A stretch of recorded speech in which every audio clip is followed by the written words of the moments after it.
Alright, I can do this. You know what? We're gonna take out the Grenier ships. I can do this. Woo! Woo! Come on, come on, come on, come on, come on, come on, come on, come on, come on, come on, come on, come on. I can do this. I will take out everyone. Shut up, Lotus. Shut up. You will not restrain me from my glory. Orders, you shut up most of all. That's why I disabled you. No one talks to you. No, fine. I'll just go back. Oh, fine. Wait. What the hell? Orders, wait. Orders, I'm sorry about what I said. Orders, wait, please. Please! I didn't even fit right. Alright, guys. Looks like I didn't fit my lead.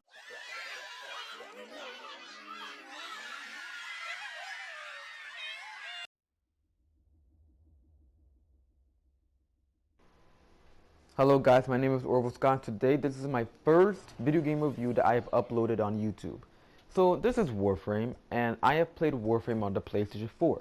This game is also available on the PC. Now what could I say about Warframe? Imagine two things, right? Close your eyes and imagine two things. Ninja Gaiden plus Destiny. Now keep that on your head because that is exactly what this game is. Except there's a whole different story. Now this game is also now without its flaws. We're going to get right into that. So first of all, let's talk about the story in Warframe. The story is just like Destiny. You are a Tenno, a warrior who participated in something known as the Old War. All of a sudden, you were put into cryostasis and then were reawoken by this person known as the Lotus, right? And all of a sudden, while you were asleep, there were these corporations and different factions who were taking over the solar system. Now you have to go and defeat them. That sounds familiar, right? That's right. When you play this game, you're going to compare it a lot, and I mean a lot, to Destiny. Not only that, but you also have this thing known as the Codex, which gives you your sources of information. However, anything explained in the game, like the Old War, isn't explained in the Codex. They even have missions, and missions have repeated tasks in them. And then, after you get through hundreds of missions, you have to get through quests. And quests are your source of the story, but they lack so much. Now, there are also 5 different types of enemies. You have the Corpus, which are like these space robotic, futuristic robots. You have the Grenier, which are like these skinny, on the inside, but tanky soldiers on the outside. You have the Wild, hence the name. You have the Orokin, and then you have the Infested, which are space zombies. Now, the Orokin is like the Grenier plus the Infested plus, I guess, the Corpus, and just add the color yellow. You're gonna get a really, really clear picture of the Orokin. Now, what I like about this game is that there's so much customization. You could choose not 1, not 2, but so many different types of warframes. Okay? You can customize those warframes. Each warframe has a different play style. Some are more defensive, while some are more offensive. And each warframe has 4 different skills that contribute to those needs. And not only that, but you can customize anything from the guild that you're in, from your lease set, which is like your spaceship, from, I guess, your companion. The list just goes on. It even gives a nod out to Japanese history in terms of that you have a huge arsenal, in terms that you can get paid by anyone, even your enemies, to do missions for them, to do assassinations for them, and that you also serve a master. It's pretty cool when it comes to that, and it sort of like cuts some slack in terms of story. You can even buy quests. Now this is really, really good, especially for people who don't really have enough money to buy expansion packs. The story and characters is 3 out of 5. It's average.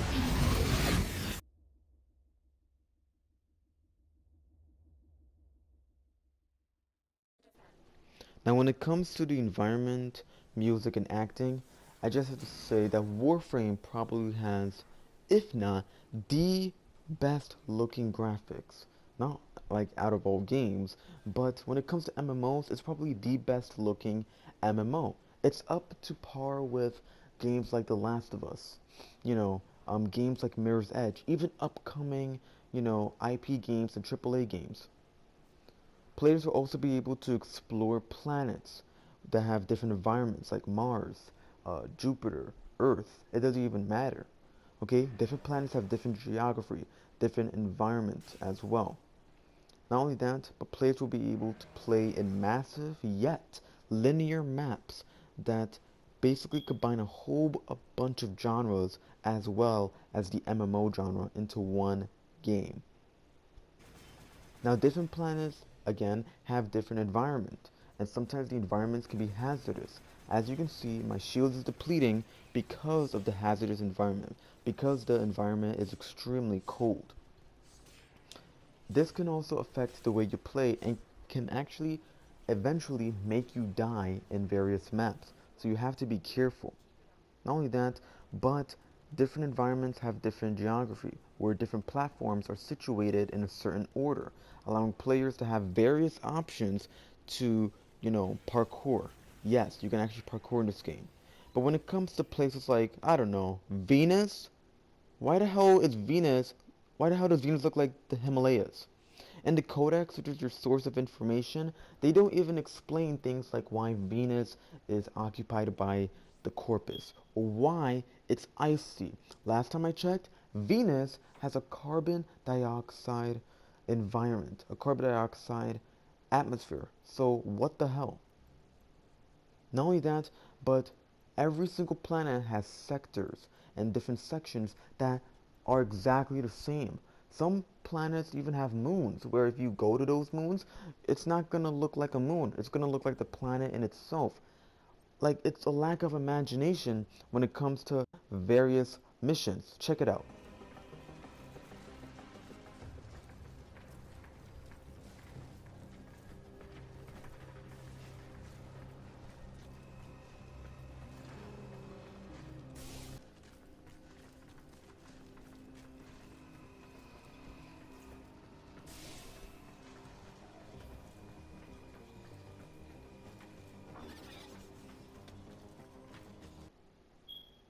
Not only that, but sometimes a lot of the planets won't really support stealth as they do as hack and slash.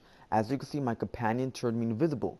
But now look, I'm back to my normal state, allowing enemies to see me now. It's based on the enemies and the environment that caused this. I want to stay invisible.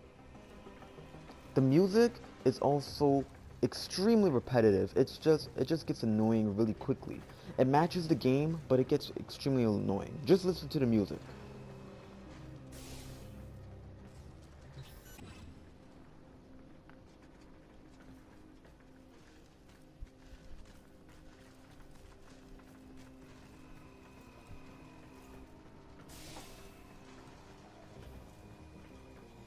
If you've ever However, Warframe does do something good. It does something excellent, especially with its acting. Don't you think that's like Environment, acting, and music is 4 to 5. It's captured.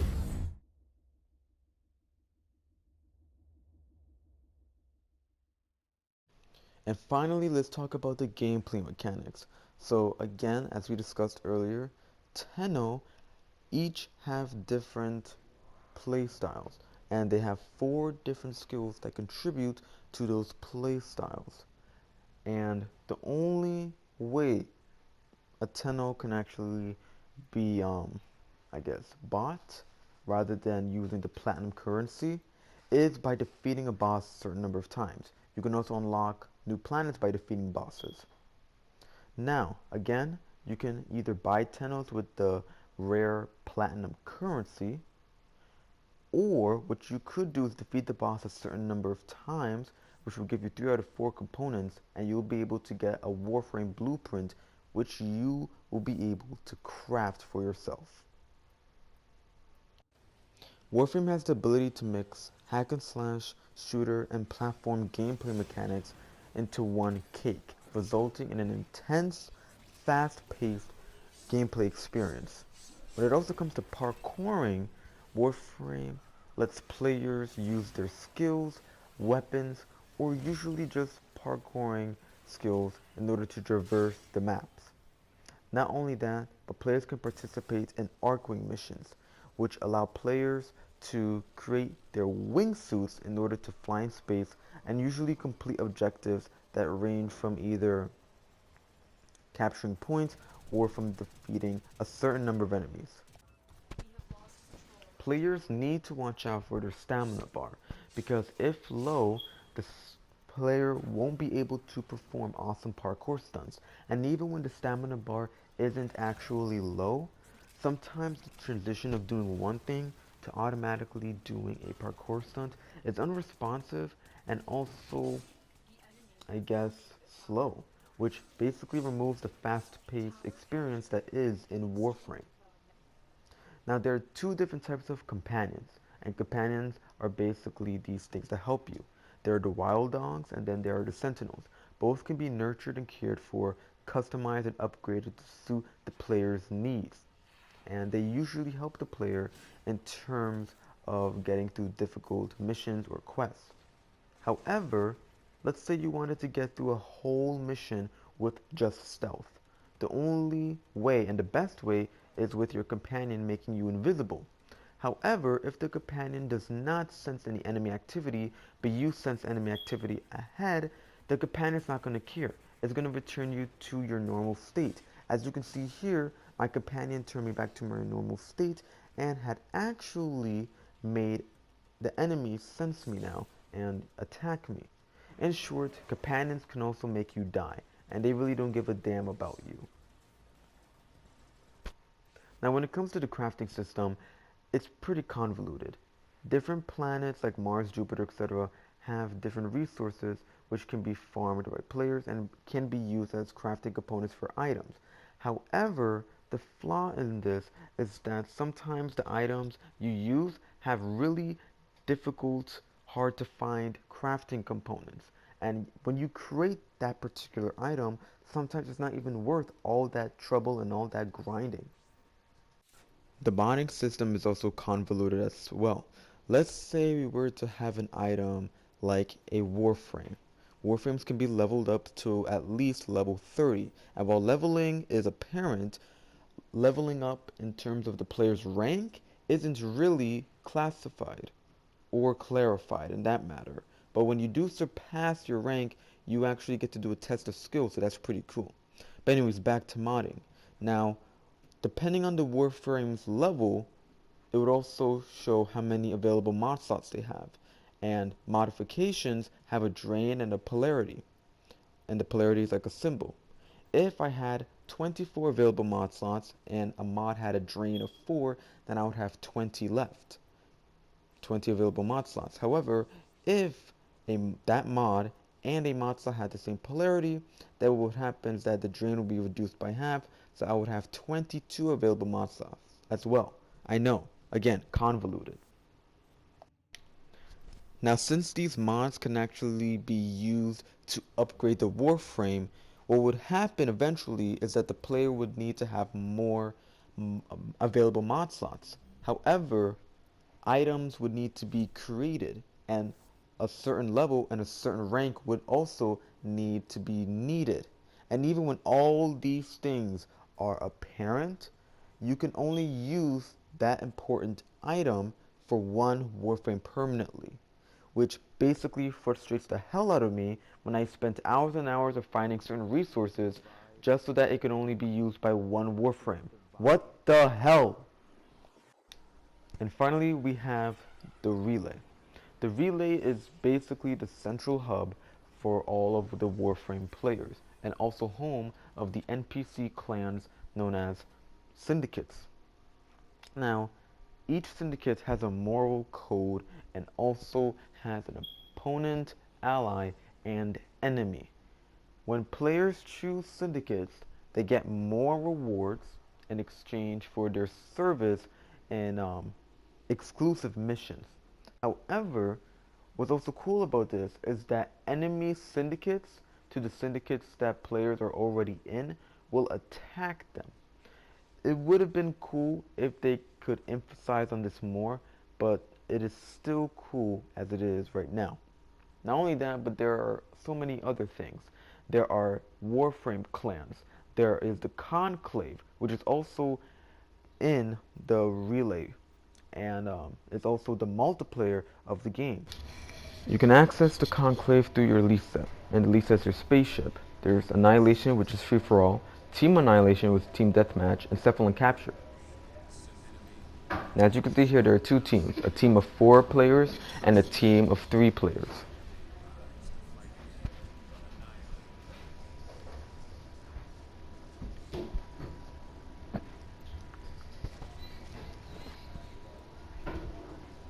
However, you're about to see something very interesting. How come I didn't, spawn with my team players? Well, I'm about to get killed by one of them.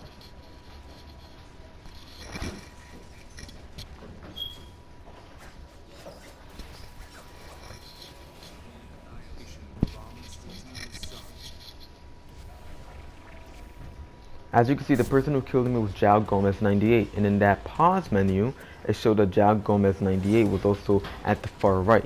Is this some sort of glitch? Well, this happens a lot for some reason. Now, I don't know what's up, but the point is this, that when you join the Conclave, especially when you're playing with other people, you may receive glitches, or may receive bugs that are extremely annoying, especially when you have to fight 5 people on your own. Now, there are also health spheres and energy spheres, and also ammunition boxes for both teams, or for any player. And this is one factor that makes everyone sort of equal in the multiplayer. Another factor is the fact that there are only certain items and weapons that players can use in the Conclave, but I wish more things could have been added to those items. Now here you have your clan or your guild in other games. Here you can see who's online. You can also see the clan log. You can also join other players, or you can even enter the clan dojo, which is pretty cool. Now this is the clan dojo, and here you see these yellow objects. These are objects that are able to be customized and are able to be made only if players and moderators of the clan contribute resources. If you contribute resources, you can build rooms like the duel room, in which you can invite players of your clan or players of other clans into the duel room and duel. Or you can even, create a simulation in which you can do parkour and platforming skills.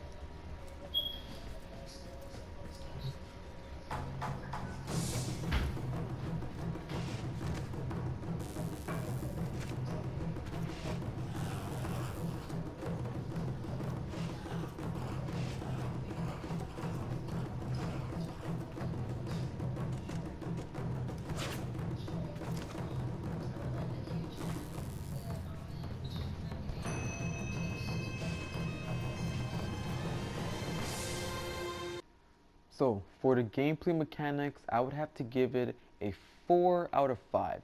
It is pretty acceptable. Warframe brings something new to the MMO genre. Its story can be debated to be similar to Destiny's story, with it being boring, unconnected, and grind-worthy, but it brings an interesting taste as it nods to Japanese feudal history. Its environment is capturing and fits with the setting of the game, as well as it having probably the best graphics ever compared to any other MMO. However, it does have repetitive scenery, music, and missions.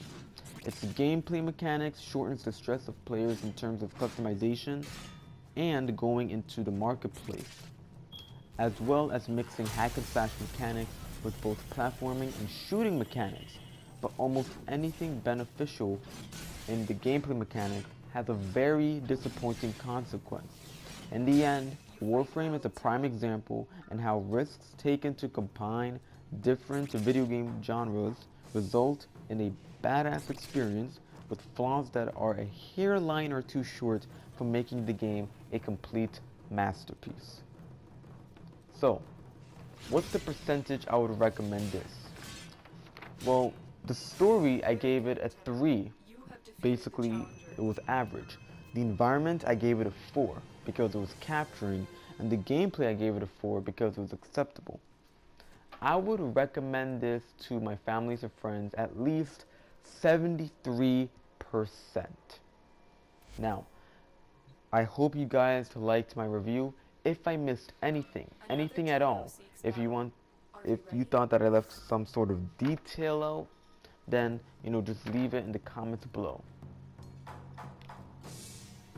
So again, guys, go get this game. It's on the PlayStation 4 and PC.